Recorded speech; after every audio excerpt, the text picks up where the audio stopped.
تعالوا بقى خطوة بخطوة نشوف طريقة الفراخ المشوية في الفرن دي عملناها ازاي.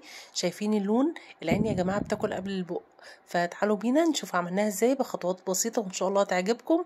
ويلا بينا نبدأ الفيديو ونقول بسم الله الرحمن الرحيم. اول حاجة كده جبت الكبة بتاعتي وقطعت بصلتين كده متوسطين زي ما انتم شايفين. كل حاجة في الكبة سريعة يعني اللي ولو ما عندكيش خلاص. بصوا زي ما انتم شايفين كده حطيت طماطمية كمان قطعتها برضو كده عشان اسهل على الكبة تتعمل على طول. وبعد كده حطيت قرن فلفل رومي. بجد يا جماعة الحاجات دي بتفرق جدا جدا في الطعم. يعني هتقولي لا مش هتفرق، والله بتفرق جامد. وهحط كمان علبة زبادي زي ما انتم شايفين كده اهو. جربوا بس الطريقة دي هتعجبكم ان شاء الله. وحتى لو في حاجة من التوابل اللي انا هحطها زيادة او اللي ما بيحبهاش ما يحطهاش يا جماعة.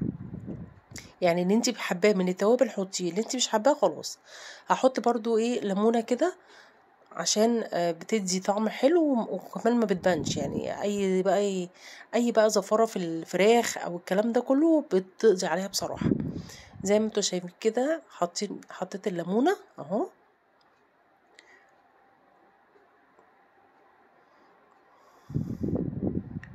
وهحط كمان معلقه خل كبيره.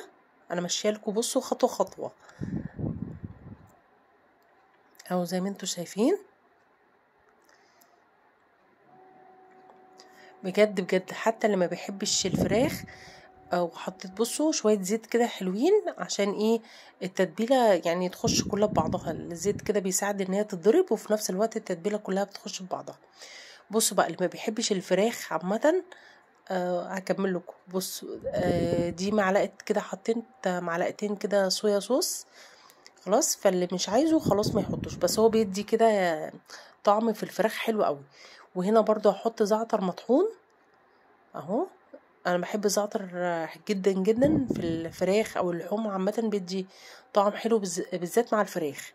حطيت كده بتاع معلقتين عشان دي المعلقه صغيره خالص. يعني بصوا المعلقه اصغر من الصباع وشويه ريحان كده اهو زي ما انتوا شايفين. انا هنا بقول لكم المعلقه يا جماعه صغيره.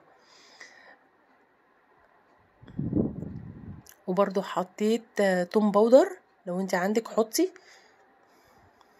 لو ما عندكيش تقدري تحطي فص توم بس، يعني فص واحد. وهنا برضو حطيت شوية كاري اهو. حطيت معلقتين انا هنا عشان بقولكوا المعلقة صغيرة خالص. بصوا بقى اللي ما بيحبش الفراخ هيحبها بالطريقة دي، بجد حلوة جدا جدا جدا. وهنا شوية بابريكا بقى حلوين كده اهو.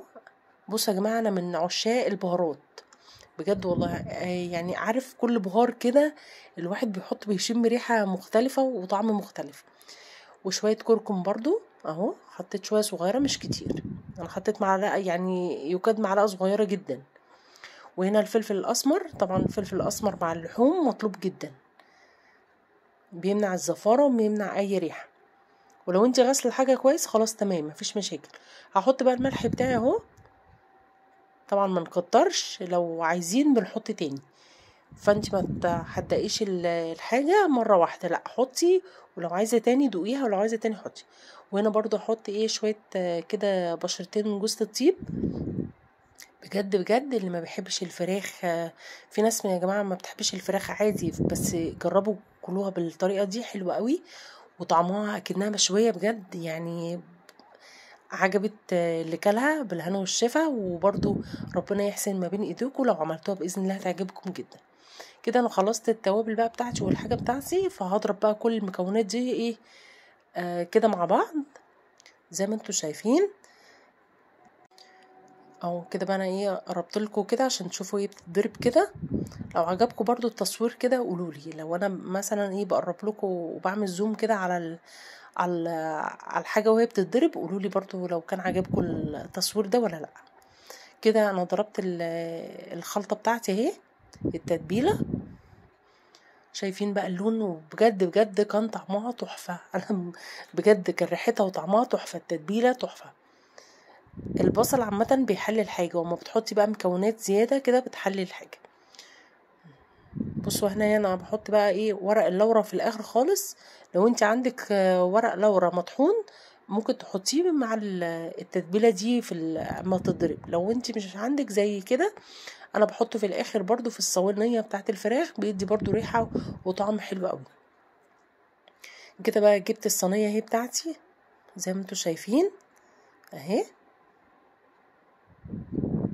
نبدا بقى نحط التتبيله كده في الصينيه عشان ايه. بصوا حطيتها في الصينيه على طول عشان ما اوسخش حاجات كتير واقعد اغسل حاجات كتير. يعني حاولوا وانتوا بتعملوا الحاجه. هنا بقى حطيت شويه شطه، طبعا اللي مش عايز ما يحطهاش خالص. وهقلب بقى التتبيله كده. بصوا هي حاجه صغيره، هي الشطه مش حراقه، بس انا ايه قلت تدي سنه كده يعني حلو في الفراخ. اللي مش عايز طبعا وتقدري تستغني عنها ما تحطوهاش.